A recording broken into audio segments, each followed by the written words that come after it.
Thank you, Sharon, I think. My tender years. So thank you so much to Kathy Carr, to Peter Edelman, John Bowman, John Dodds, and most of all Sharon Dietrich for orchestrating all of this. Though I still think Sharon's primary motivation was to humiliate me in front of a room of people that are much more important than I am. Thank you also to the awards committee and to the amazing NLADA team, whom I've really enjoyed working with these last several years. I would also be remiss if I didn't thank my amazing significant other who actually came all the way to LA with me for this, and who puts up with me even though I work entirely too much, am completely allergic to cleaning, and make him watch Law & Order SVU reruns.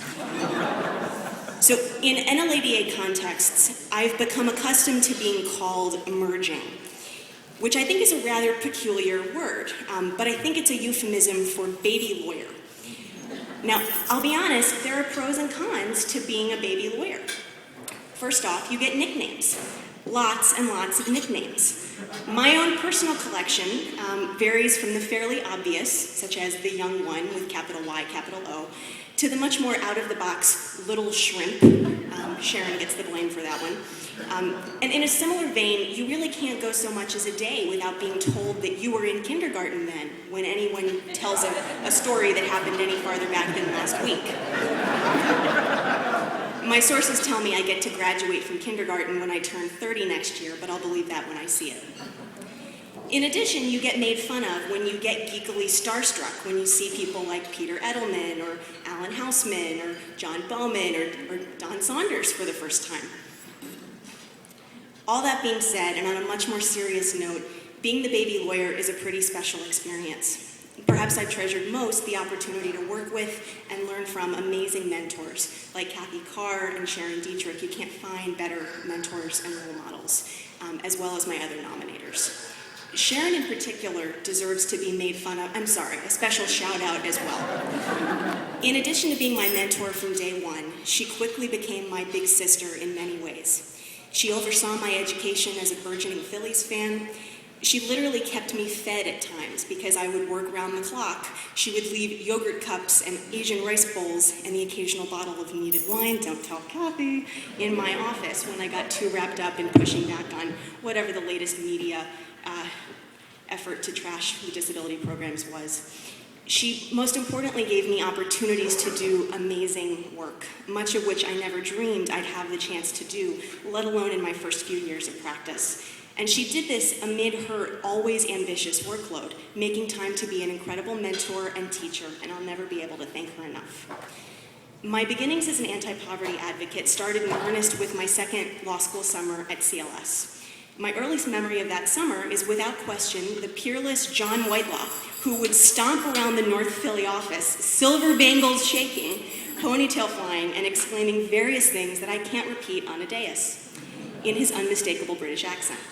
I knew then and there that CLS was where I wanted to practice in legal services, and I applied for CLS to sponsor me for a Skadden Fellowship. Apparently, though I will confess I have zero memory of this, I'm told I was so intense and impassioned during that interview that I banged on the table repeatedly with both hands while I was explaining why I wanted to do this work.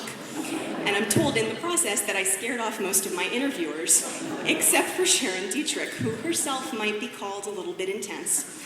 And she said she saw something in me and convinced the other interviewers to sponsor me for a fellowship. My time at CLS turned out to be pretty much everything that I hoped. And I have Sharon and Kathy and John Whitelaw, as well as Susan Butler-Plum and the Skadden Foundation to thank for giving me the opportunity to hit the ground running in what I can only describe as my dream job, straight out of law school. Now, having taken on a new role at a new organization, I already miss CLS incredibly, and the people who make it the special place that it is, a great deal. I also miss working directly with clients, one of the most special and rewarding parts of working in legal aid. But at a time when every remaining pillar of our waning safety net is under attack by the media and by a Congress that remains bewitched by austerity, despite the tragically sluggish recovery in which millions of Americans and their families are struggling mightily to make ends meet, I feel tremendously lucky to have the opportunity to be part of the fight to preserve and, dare I say, strengthen our nation's social security system, and in particular, its vital disability programs, which are some of the most effective anti-poverty tools that we have left in this country.